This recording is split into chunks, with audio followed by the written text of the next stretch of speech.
আসসালামু আলাইকুম এভরিওয়ান, কেমন আছেন আপনারা সবাই? আশা করছি ভালো আছেন। আলহামদুলিল্লাহ আমরা অনেক ভালো আছি।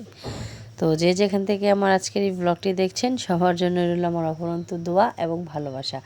আর আমি শামীমা থাকছি আপনাদের সবার সাথে পুরো ভিডিও জুড়ে। আর welcome back to Shamima's diary channel. তো দিনটি ছিল শুক্রবার, আর ঈদের আগে আগে আমরা একটা দাওয়াত পেয়ে গেলাম। দাওয়াতটি ছিল আমার উকিল বাবার ভাইয়ের পুত্র সন্তান হয়েছে, আলহামদুলিল্লাহ ভালো এবং সুস্থ আছে। তো এই দাওয়াতে আমার বাবার বাড়ি আর আমার শ্বশুর বাড়ির সবাই আমন্ত্রিত ছিল। তো আমরা যেতে যেতে প্রায় হয়ে গিয়েছিল দুপুর। তো দুপুরে যেহেতু দাওয়াত খাবো, দুপুরেই তো যাবো, এর আগে তো যাই আর কি করব। তো আগের দিন থেকে যাওয়ার কথা ছিল, কিন্তু আসলে যাইনি। আর এদিকে আমার উকিল বাবা সব কিছুই দেখতেছিল যে ঠিকঠাক আছে কিনা মেহমান আসার আগে। তো ওইদিকে এই যে নুহার বাবা আমার উকিল বাবার পাশাপাশি ঘোরাঘুরি করতেছে। নুহার বাবা কোনো কাজ করতে পারুক বা না পারুক, সারাক্ষণিও আমার উকিল বাবা বলে তার কাছাকাছিই যেন সে থাকে। তো এই যে এদিকে মেহমান চলে আসা শুরু হয়ে গিয়েছে। আর এখানে খাওয়া দাওয়ার আগের আলোচনা চলতেছিল। তো মেনুতে ছিল হচ্ছে গরুর মাংস, মুরগির মাংস, সিদ্ধ ভাত, ডাল, জর্দা ভাত বা মিষ্টি ভাত যেটাই বলেন, আর একটা ছাগল যেটা আপনাদেরকে বলেছি বা দেখাইছি, ওইটা আমাদের এলাকার একটা এতিমখানায় দান করে দেওয়া হয়েছে। আর এই তো ওদের 3টি বোনেরই একটা ভাই হয়েছে। তো যাওয়ার পরে আমরা সবার সাথে দেখা করলাম। এরপরে আসলে তেমন কোনো ভিডিও করা হয় নাই, কারণ কেউ আসবে আমার ভিডিওতে, কেউ আসবে না। তো আমি কাউকে আনকমফোর্টেবল করতে চাইনি আমার ভিডিও করার চক্করে। আর এদিকে নুহা করতেছিল লাফালাফি।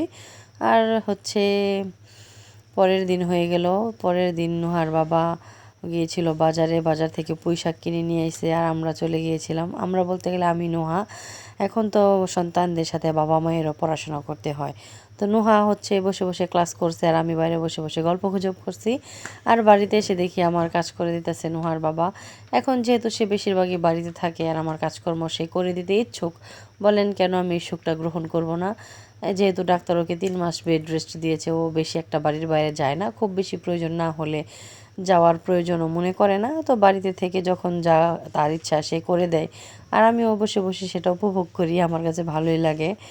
ঈদের পরে হয়তো নুহার বাবাও ব্যস্ত হয়ে যাবে, তখন আর এই কাজগুলা করে দিবে না, তখন আমাকে এই কাজগুলো করতে হবে। তো যতদিন আছে কেন এই সুখটা আমি গ্রহণ করব না বলুন আপনারাই?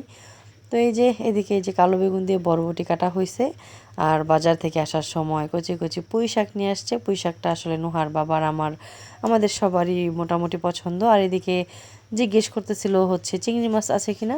তো সে গেছে মাছ বের করতে যায়, দেখি ফ্রিজের এখানে কি যেন পড়ে আছে। আসলে কি যেন না, ওই দিনকে চেষ্টা করছিলাম মজু দিয়ে আইসক্রিম বানাইতে। তো যে পাত্রে রাখছি আইস হওয়ার পরে ওই পাত্র ভরে তারপর নিচে একটু পড়ে গেছে। অনেক সময় কিন্তু আইস বেশি হয়ে গেলে এরকম হয়। তো এটা এখন পরিষ্কার পরিচ্ছন্নতা করলো।